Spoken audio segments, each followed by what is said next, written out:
estamos iniciando mais um programa Conhecendo o Ministério Público. Foi sancionada no final de junho pela Presidência da República a lei que estabelece que crianças e adolescentes devem ser educados sem o uso de castigo físico ou tratamento cruel e degradante. O projeto, que ficou conhecido como a Lei da Palmada, gerou muita polêmica nos últimos tempos. Para abordar o tema, convidamos a promotora de justiça Sinara Dutra Braga, que atua na Promotoria da Infância e Juventude da capital. Mas antes, vamos chamar a matéria da repórter Camila Batista. A presidente Dilma Rousseff sancionou a chamada Lei da Palmada, renomeada Lei Menino Bernardo, em homenagem a Bernardo Boldrini, assassinado no município de Três Passos. A Lei 13.010 altera o Estatuto da Criança e do Adolescente para incluir o trecho que estabelece que menores de 18 anos têm o direito de serem educados e cuidados sem o uso de castigo físico, tratamento cruel ou denegrante, como formas de correção ou disciplina. Sim, não adianta só nós lidarmos com a vítima, né, se não trabalharmos os envolvidos com isso. O fato da lei colocar como uma ajuda e não como uma punição, eu acho isso foi assim de suma importância, né? E vamos ver assim agora como que efetivamente isso vai ser viabilizado. Na prática, como é que isso vai acontecer? De acordo com o texto, os pais que agredirem fisicamente os filhos vão ser encaminhados a cursos de orientação e a tratamento psicológico ou psiquiátrico, além de receberem a advertência. As crianças e adolescentes agredidos também devem ser encaminhados para atendimento especializado. E aí talvez agora, assim, as vovós, as pessoas mais antigas vão torcer o nariz para isso. O que é importante é nós termos a autoridade, o adulto ter a autoridade sobre a criança. E isso está provado não só na educação, como nas mais diversas formas onde se exerce essa autoridade, que isso, a forma mais efetiva não é pela imposição da força, né, ou da agressividade, e sim pelo diálogo. Mas em alguns momentos vai ser impositivo, vai colocar, não, as coisas são dessa forma, e a criança, estendendo para o adolescente também, na verdade eles precisam disso, eles precisam de autoridade, mas não de agressividade. Doutora Sinara, quero dizer que é um prazer tê-la aqui conosco no programa. O que altera, o que muda em termos de direitos da criança e do adolescente com a sanção desta lei? Marco, essa lei ela é muito importante porque ela tem como o que ela traz para nós é o que a gente espera que ela nos traga é a mudança de cultura. Aquela ideia de que o pai, a mãe, o responsável como um todo, ou seja, aquele adolescente que está na fase, vamos supor, ele está sob a responsabilidade de agentes públicos, aquela criança, aquele adolescente que é criado pela avó, pela família ampliada, aquele adolescente, aquela criança que frequenta a escola, que está numa rede de atendimento, todos aqueles que respondem pela criança, que estão responsáveis pela criança e pelo adolescente, eles têm obrigação de tratá-los com dignidade.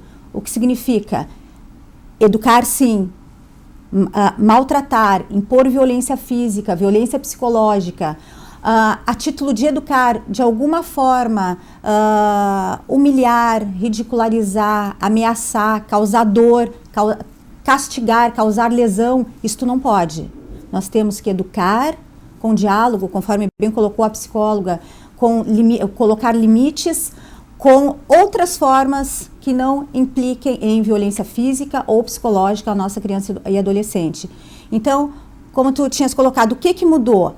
Nosso sistema jurídico, ele já prevê sanções, seja para lesões corporais, maus tratos, já há uma legislação protetiva. Mas o que a gente não tem é a cultura de cuidado. E esta lei, esses debates que surgiram em razão da lei Menino Bernardo, é justamente o que a gente quer e quer que continue acontecendo, que se mude a cultura arraigada de que eu posso, que eu sou dona da criança e do adolescente por ser a responsável. Não, esta criança e esse adolescente é um sujeito de direitos e ele tem que ser educado, mas educado com todas as garantias que a Constituição Federal, que o Estatuto da Criança e do Adolescente, que as leis protetivas nos trazem. Na prática, doutora Sinara, o que deve acontecer com aquele que causar sofrimento a uma criança? Na prática, como deve acontecer, tá? Primeira coisa, e essa lei nos ajuda com isso, tem que vir ao conhecimento das autoridades para que a gente possa fazer os encaminhamentos. Que autoridades? Bom, eu sei que tem um vizinho meu que castiga o filho. Eu tenho a ideia, porque eu ouço os gritos, vou denunciar. Eu não quero me identificar porque não quero me indispor com este vizinho. Nós temos o Disque 100, que não precisa ser, tu não precisa te identificar, né? Tu relata o fato. Por quê? Porque esse Disque 100 vai chegar para o promotor de justiça que vai acionar o conselho tutelar. Ou entre direto em contato com o conselho tutelar, né? Porque então a gente vai investigar. A gente vai investigar se é um caso de maus tratos, se é um caso mais grave, se importou em violência física que caracterize lesões corporais, ou até algo, tortura, crime de tortura. A gente tem que verificar, tem que investigar essa família. Então, na prática, o que acontece? Quem, de alguma forma, causar, seja violência psicológica, seja violência física, essa criança e adolescente, ele vai responder criminalmente, ele vai responder administrativamente, né? O que é esse responder administrativamente? Bem, a pessoa que praticar, né, a conduta esta, ela vai ser investigada, o Conselho Tutelar vai aplicar medidas que estão já estavam previstas no Estatuto da Criança e do Adolescente, estão ratificadas aqui na nossa lei, na Lei 13.010, né, sancionada dia 26 de junho agora, e importa em tratamento, em ser submetido a tratamento psicológico, psiquiátrico, se necessário, encaminhamento para grupos de ajuda à família, advertência. E se na investigação a gente averiguar que esta família é tão comprometida, este responsável não tem realmente condições de cuidar da criança e do adolescente, esta criança, além de ter o encaminhamento para tratamento especializado, psicológico, psiquiátrico, o que for necessário, esta criança pode vir a ser acolhida e este pai pode vir a perder o poder familiar sobre o filho. Pois isto, justamente que eu ia lhe perguntar, após essa denúncia, o que deve acontecer com a criança vítima em termos de cuidados e de tratamento? Nós temos que ficar atentos e verificar o que está acontecendo. Identificado, essa criança tem que ser tratada, ela tem que ser cuidada. Então, toda a rede de atendimento, nós temos uma rede importante aqui em Porto Alegre, o que eles vão fazer? Vão encaminhar para tratamento com psicólogo, se for necessário, tratamento com psiquiatra, tratamento com médico. Tudo que for necessário, essa criança deve ter acesso e deve ser, então, encaminhada, né? Se essa criança, se o meio familiar for tão pernicioso, se for muito difícil tratar essa família, talvez seja necessária a última medida, que é acolhimento institucional e até uma destituição de poder familiar para que esta criança possa ter a possibilidade de viver numa família sã, uma família substituta que lhe dê lhe atenda todas as necessidades. E essa lei, ela prevê alguma multa para quem tiver conhecimento de maus tratos e não comunicar às autoridades? O que acontece? O Estatuto da Criança e do Adolescente, ele já tinha a figura do artigo 245, que dizia que todo aquele que trabalha na educação, na saúde, que tiver suspeita ou confirmação de maus tratos, tem de reportar ao Conselho Tutelar, justamente para que se dê os encaminhamentos necessários, sob pena de aplicação de multa. Mas aí, então, só os agentes da saúde, médicos, agentes da saúde e professores, rede de educação. A lei, originalmente, o projeto de lei 58, submetido e aprovado no Senado, previa a ampliação para todos os agentes públicos que tratassem com criança e adolescente. Mas esse artigo foi vetado pela nossa presidente, então não houve a sanção, não se aplica. Mas nós temos sim a previsão com relação aos profissionais da área da saúde e da educação, aplicação de multa caso deixe de informar. E o Ministério Público, como fiscal da lei, como principalmente indutor de políticas públicas, o que pode fazer junto com outras instituições para diminuir essas agressões, essa violência à criança e ao adolescente? Justamente, outro ponto bastante interessante da lei é que esta lei, por isso que eu digo, não é uma lei criminal, não é uma lei penal, é uma lei civil de caráter pedagógico. Está inserida na lei a determinação de inclusão, de educação junto às nossas escolas dos direitos da criança e do adolescente. Isso vem a informar, a lei quer que seja informada a população de que não se pode desrespeitar a criança e o adolescente como um todo, em todos os seus direitos. O Ministério Público, e daí também a própria lei prevê, município, Estado, União, Distrito Federal, devem se engajar juntamente a Ministério Público, Poder Judiciário, Conselho Tutelar, todos eles têm de juntos fomentar esta cultura de cuidado com criança e adolescente, fomentar toda sorte de divulgação e também promover políticas públicas para que esses direitos sejam efetivados, né? Então busca um trabalho de toda a comunidade, e aí eu conclamo a quem nos ouve, a todos, né, que se tiverem notícia de que alguma criança ou adolescente de alguma forma está sendo desrespeitado, está sendo violentado, a título de educação, a que título for, tem de ser denunciado, a gente tem que averiguar o que está acontecendo, porque esta criança e esse adolescente tem de ser protegido.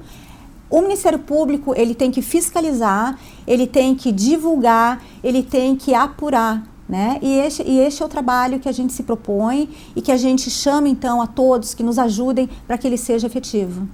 Agora, doutora Sinara, há quem entenda que a lei, primeiro, é marqueteira, né? Segundo, que não deve interferir no seio familiar. O que a senhora acha disso? Marco, quando eu tenho dados, somente neste ano, nós estamos agora em julho, né? Até abril entraram 880 denúncias junto ao Ministério Público pelo Disque 100, noticiando violências contra a criança e adolescente. Nós temos dados da Vigilância Sanitária que nos diz que em torno de 73% dos atendimentos são de violências que acontecem dentro do seio familiar, sendo que 43% destes casos são violência de repetição. Eu tenho ainda dados do CRAI, do Centro de Referência de Atendimento à Criança e Adolescente, que me fala que foram atendidos em torno de 1.890 crianças vítimas de abuso sexual, violências como um todo e abuso sexual, de crianças e adolescentes no seu meio familiar. Então, como um todo, mas a grande maioria no meio familiar.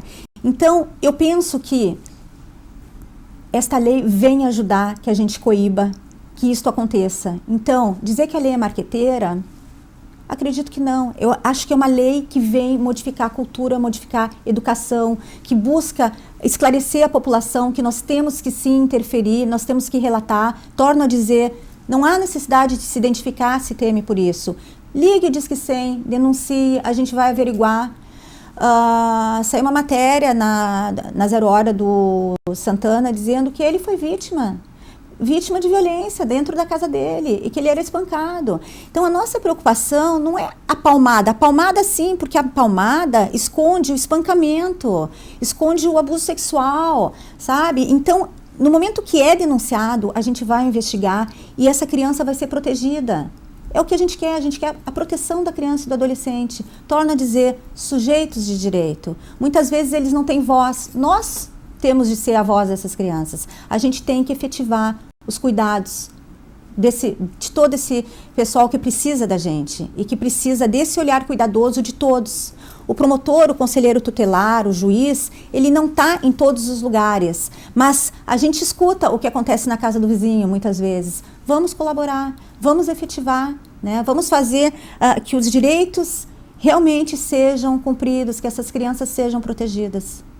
Agora, eu gostaria de insistir nessa questão, doutora Sinara, pelo seguinte: embora a lei tenha esse cunho pedagógico, como a senhora diz, embora a senhora dê toda essa explicação, não a senhora como outros especialistas Sim. da área, tem pais que não querem seguir esse caminho. Eles acham que uma palmada sim faz bem para impor limites.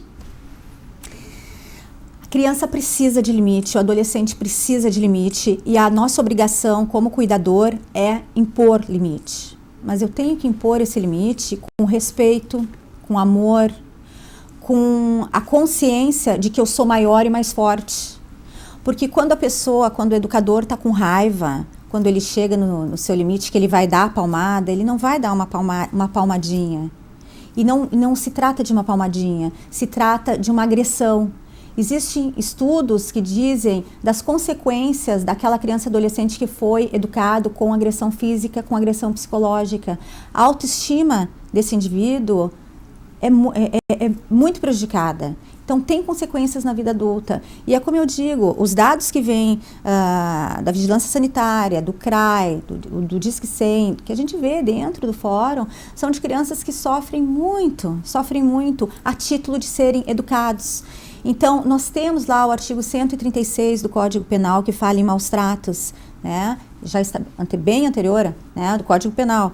Nós temos o artigo 129 do Código Penal, lesões corporais. Nós temos a lei de tortura. Nós temos que aplicar a lei. Nós temos que proteger e sancionar. Nós temos que sancionar o pai, o responsável, que está abusando da sua figura paterna, da sua figura de cuidador. Tá? Então, as sanções existem, só que para as sanções serem aplicadas e para que os cuidados para criança e adolescente sejam as medidas de proteção, os encaminhamentos, para que isso aconteça, nós temos que ter conhecimento e por isso que eu sempre volto ao ponto, vamos denunciar. E o Ministério Público recebe muitas denúncias, principalmente de violência intrafamiliar? Eu vou te contar, Marco, assim, eu respondo pelas casas de acolhimento, eu faço a fiscalização de casas de acolhimento em Porto Alegre. Hoje em Porto Alegre são 116, com uma população de 1.800 crianças e adolescentes acolhidas porque sofreram alguma forma de violência, seja negligência, seja violência física, violência psicológica, abuso, né? Então, eu tenho essa população que chegou ao extremo de ter de ser retirada da sua família, né? Nós temos que dar uma resposta, nós temos que buscar que isso que não continue acontecendo e que a gente não tenha que ampliar o acolhimento, a gente tem que tratar a família. Talvez se eu tivesse chegado nesta família lá no início, eu tivesse evitado mais este número de criança acolhida, não tivesse chegado num acolhimento.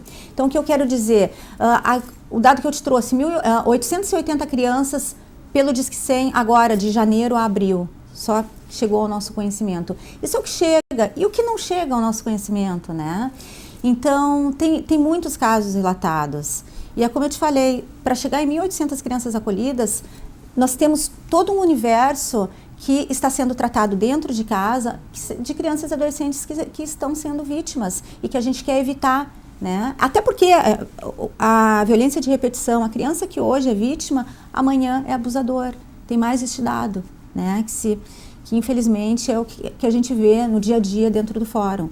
Então, eu penso que lei como esta, a Lei da Palmada, a Lei Menino Bernardo, ela é mais um instrumento, principalmente de conscientização, de educação, de mudança de cultura, para diminuir esses dados, para que a gente não tenha que chegar no acolhimento, na colocação em família substituta, para que eu não tenha que aumentar os dados, os números lá do promotor que trabalha no crime. Eu quero que não se chegue ao crime. A gente tem também um trabalho de prevenção, e daí a união dos municípios, do Estado, da União, dos órgãos públicos, o Judiciário, o Ministério Público, Conselho Tutelar, toda a rede de atendimento, para que a gente consiga chegar educando, prevenir e prevenir, não precisar depois buscar a aplicação da lei penal ou de medida administrativa, né? Talvez falte até mais campanhas Exatamente. Em termos de educação, porque é como eu disse, tem pais hoje que enchem o peito e dizem, olha, eu apanhei, né, eu recebi palmada e hoje eu sou engenheiro, hoje eu sou advogado. Quer dizer, como se aquilo ali fosse, né, um orgulho de ter apanhado, de ter sido maltratado. É a cultura, é isso que eu digo, e esta lei vem auxiliar para essa mudança de cultura. Eu tenho certeza que esse excelente engenheiro, médico, advogado, se ele não tivesse sido educado com palmada, mas com diálogo, ele talvez fosse ainda mais brilhante, né? Eu tenho muito receio daquele que diz, não, eu dou só uma palmadinha. Eu tenho muito receio. Eu acho que a gente não pode, de forma alguma, dizer que pode dar uma palmada. Não, a gente não pode nada. A gente não pode o mínimo, até para não chegar no máximo. Não pode agredir criança e adolescente. Isto diz a lei da palmada, isso diz a Constituição Federal, que tem que ser cumprida. Torno a dizer, eles são sujeitos de direito, eles têm a sua dignidade a ser preservada, a sua integridade física e principalmente a integridade psicológica da criança e do adolescente fica muito abalada quando o seu cuidador, aquele que deveria proteger, é quem o agride. E como a promotora vê hoje essa lei homenageando o menino Bernardo, assassinado em Três Passos? É muito triste, né? Muito triste porque uma criança que não deveria ter tido esse desfecho, né? Aliás, completamente inimaginável o desfecho que teve esse menino. Esse menino estava numa família doente. Se esta família tivesse sido tratada, tanto a gente justamente não quer que se repitam casos como o do menino Bernardo. Torno a te dizer, se a gente tem conhecimento do que está acontecendo dentro da família, das disfunções que acontecem lá dentro, da falta de atendimento, né, da falta de amor, alguma forma, se tivesse se encaminhado esta criança lá no início, né, tanta coisa que pode ser feita antes para não chegar nesse desfecho morte. E é isso que a gente quer. A gente quer tentar evitar que casos como esse se repitam. E torno a dizer, a gente só consegue tratar a família se a gente tiver conhecimento de que há um problema dentro da família, né? Então é uma homenagem, infelizmente, o que a gente vai dizer? A gente quer que não se repitam casos terríveis como o do menino Bernardo. Nós estamos chegando ao final do programa, mas eu gostaria de deixar 2 minutinhos para a promotora dar aquele recado à sociedade, aos pais principalmente, que no dia a dia tratam com seus filhos. O que a gente vê na infância e juventude é a necessidade que o pai, que a mãe, que o cuidador, que essa pessoa olhe para o filho, que tente. A gente sabe que é difícil no dia a dia, com todas as suas carga horária de trabalho, dificuldades que surgem, mas olhe para o seu filho, veja o que ele está pedindo, o que ele está precisando. É mais fácil bater do que dialogar, do que entender. Busque entender o seu filho, porque é só com entendimento, com diálogo, com limites que a gente vai evitar que essa criança cresça de forma errada, que essa criança venha a se tornar um adolescente infrator, a se tornar um adulto que pratica crime. A gente tem que tentar sempre, com respeito, com amor, educar essa pessoa que chama por nós, que pede nosso olhar, que pede nosso amor, que pede a nossa atenção, que pede a nossa proteção. E todos nós, torno a dizer, vamos nos unir, né, para cuidar, além do nosso núcleo familiar, olhar para o lado e participar para que casos como o do menino Bernardo não se repitam. Chame, noticie para o Disque 100, noticie para o Conselho Tutelar, entre em contato com o promotor, busque de alguma forma noticiar alguma violência que chegue ao seu conhecimento, por menor que seja, porque às vezes o que parece pouco esconde algo muito mais grave. Então eu conclamo a todos, vamos nos engajar para o cuidado da nossa criança, do nosso adolescente, para que esses índices nefastos que nós temos, que eu referi para os senhores, não aumentem, né? Vamos cuidar da nossa criança e do adolescente com muito amor, impondo limites, mas com respeito, com dignidade a essa pessoa que acredita em nós. E é fácil procurar o promotor de justiça, porque em todas as cidades praticamente há uma sede do Ministério Público. Exatamente. E pode ser por e-mail, por telefone, pessoalmente. Nós estamos 24 horas por dia à disposição. Nós queremos que seja noticiado para que a gente possa atuar. Ok. Promotora de Justiça Sinara Dutra, mais uma vez eu agradeço a sua participação no programa, a sua gentileza em aceitar o nosso convite. Muito obrigada, foi um prazer, foi uma honra participar. Ok. Se você tem críticas, sugestões, mande um e-mail. Mande um e-mail para conhecendomp@mp.rs.gov.br. Lembramos também que esse quadro poderá ser revisto em nosso canal no YouTube /Conhecendo MP. Na próxima semana, voltaremos com mais um assunto de interesse da sociedade no programa Conhecendo o Ministério Público. Até lá!